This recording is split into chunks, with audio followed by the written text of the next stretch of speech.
لالچ کا انجام ایک شخص تھا جس کا نام تھا عامر۔ وہ بہت غریب تھا لیکن اسے مال و دولت کا بہت شوق تھا۔ ایک دن عامر کو ایک جادوئی پتھر ملا۔ اس نے پتھر کو چھوا تو ایک جن نکل آیا۔ جن نے کہا، میں تمہاری 3 خواہشیں پوری کروں گا۔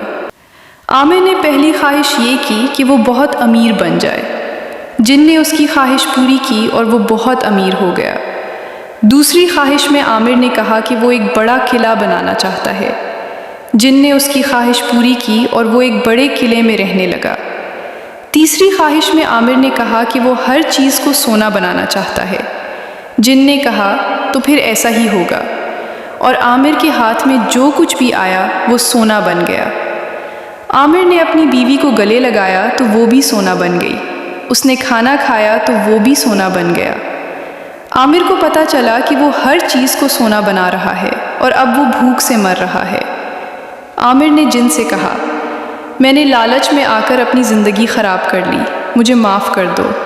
جن نے کہا، تم نے اپنی لالچ کا انجام دیکھ لیا ہے، اب تمہیں سب کچھ واپس کرنا ہوگا۔ عامر نے اپنی تمام دولت واپس کی اور ایک سادہ زندگی گزارنے لگا۔ اس نے سیکھا کہ لالچ انسان کو تباہ کر دیتی ہے۔